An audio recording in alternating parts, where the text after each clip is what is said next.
நவராத்திரியின் 9 நாட்களும் துர்காதேவி அரக்கன் மகிஷாசுரனை அழிக்க எடுத்துக்கொண்ட சக்தி உருவங்களை இக்கதையில் காணப்போகிறோம். சதிதேவி அரசன் தக்ஷ பிரஜாபதியின் மகள். தக்ஷ பிரஜாபதி பிரம்மாவின் மகன்களில் ஒருவர் என்று புராணங்களில் குறிப்பிடப்பட்டுள்ளது. சதிதேவி சிவனின் பால் அதீத அன்பும் காதலும் கொண்டிருந்தாள்.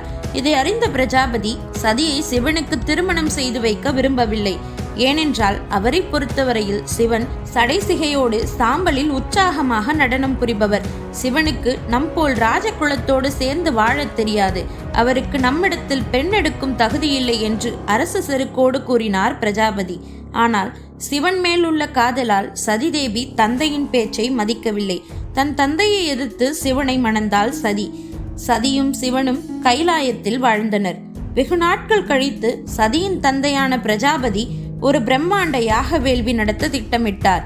இதற்காக அனைத்து கடவுள்கள் மற்றும் தேவர்களை அந்த யாகத்தில் கலந்து கொள்ளுமாறு அழைத்தார் பிரஜாபதி. சதிதேவி வெகுநாள் கழித்து தன் தாய் தந்தையை காணும் ஆவலில் இருந்தாள். ஆனால் பிரஜாபதி சதியையும் சிவனையும் யாகத்திற்கு அழைக்கவில்லை. ஆனாலும் சதி அந்த யாகத்தில் கலந்து கொள்ள விரும்பினாள். ஆனால் சிவபெருமான், உன் தந்தை நாம் யாகத்தில் கலந்து கொள்வதை விரும்பவில்லை, ஆகையால் நீ அங்கு செல்ல வேண்டாம் என்று தடுத்தார். சதிதேவி ஆனாலும் பெண் ஆயிற்றே, அவர்கள் ஏதேனும் ஒரு வேளையில் அழைப்பதற்கு மறந்திருக்கலாம் என்று கூறி சிவபெருமானை மீறி அந்த யாகத்தில் கலந்து கொள்ள சென்றாள். யாகத்தை அடைந்த சதிதேவி தன்னை யாரும் உற்சாகத்தோடு வரவேற்கவில்லை என்பதை உணர்ந்தாள். இதை அறிந்த சதிமனம் வெதும்பி போனது. மிகுந்த கோபம் மற்றும் வெறுப்போடு எரிந்து கொண்டிருந்த யாக வேள்வியில் குதித்து விட்டாள். சதியின் இந்த செயலை அறிந்த சிவபெருமான் தன் ஆக்ரோஷ ரூபமான வீரபத்ர ரூபத்தை எடுத்தார். அங்கிருந்த யாக மண்டபம் முழுவதையும் அழிக்கத் தொடங்கினார். தக்ஷனின் தலையை துண்டித்து விட்டார். வேள்வியிலிருந்து பாதி எரிந்த சதியின் உடலை தூக்கி சுமந்தவாறு நடந்து சென்றார் சிவபெருமான். உடலை சுமந்து செல்லும் போதே எரிந்த சதியின் உடல் பாகங்கள் ஆங்காங்கே பாதையில் விழத் தொடங்கின. இந்த இடங்கள் தான் தற்போது சக்தி பீடங்கள் என்று அழைக்கப்படுகின்றன. தலை துண்டிக்கப்பட்ட பிரஜாபதி விஷ்ணுவின் அருளால் மன்னிப்பு பெற்று ஓர் ஆட்டுக்கிடாயின் தலை பொருத்தப்பட்டு உருவம் பெற்றார். நினைத்தபடி யாகமும் முடிவு பெற்றது. இதன் பிறகு சதிதேவி தனது அடுத்த பிறவியில் மலைகளின் கடவுளான இமயத்தின் மகளாய் உயிர் பெறுகிறாள். இப்பிறவியில் சைலபுத்ரி என்று பெயர் பெற்றாள். அதாவது சைலை என்றால் மலை, மலையின் புதல்வி என்று அர்த்தம். இந்த பிறவியில் மீண்டும் சிவனை மணந்தாள். பார்வதி என்றும் ஹேமாவதி என்றும் அழைக்கப் பெற்றாள். நவராத்திரியின் முதல் நாளில் அவளை வணங்குகிறோம். அவள் நந்தி என்ற காளை மீது ஏறி திருசூலத்தை ஒரு கையிலும் மறு கையில் தாமரையையும் ஏந்தி வரம் தருகிறாள். சதிதேவியின் உடல் பாகங்களால் 51 சக்தி பீடங்கள் உருவாகின.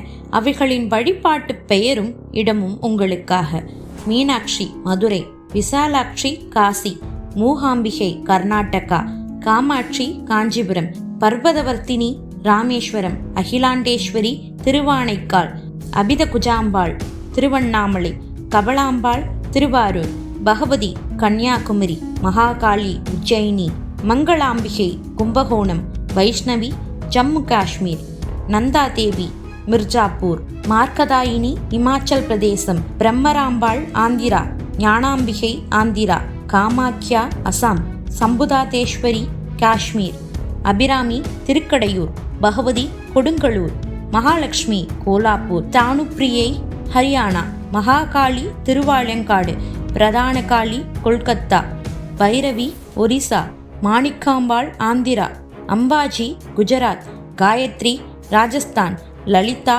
குளித்தலை, முக்திநாயகி ஹரியானா, பராசக்தி குற்றாலம், சந்திரபாகா குஜராத், விமலை பாபநாசம், காந்திவதி திருநெல்வேலி, பிரம்மவித்யா திருவையாறு, தர்ம சம்வர்த்தனி திருவையாறு, திரிபுர சுந்தரி திருவொற்றியூர், மகிஷமர்த்தினி தேவிப்பட்டினம், நாகுலேஸ்வரி ஹிமாச்சல் பிரதேசம், சங்கரி மத்திய பிரதேசம், திரியம்பகதேவி மகாராஷ்டிரா, திரிபுரமாலினி பஞ்சாப், சாமுண்டீஸ்வரி மைசூர், ஸ்ரீலலிதாம்பிகை ஹிமாச்சல் பிரதேசம், நீலாம்பிகை ஹிமாச்சல் பிரதேசம், பவானி மகாராஷ்டிரா, மர்த்தினி பீகார், பத்ரகர்ணி கர்நாடகா, பவானி நேபாளம், விரஜை ஸ்டம்பேஸ்வரி உத்தரப்பிரதேசம், தாட்சாயினி திபெத்.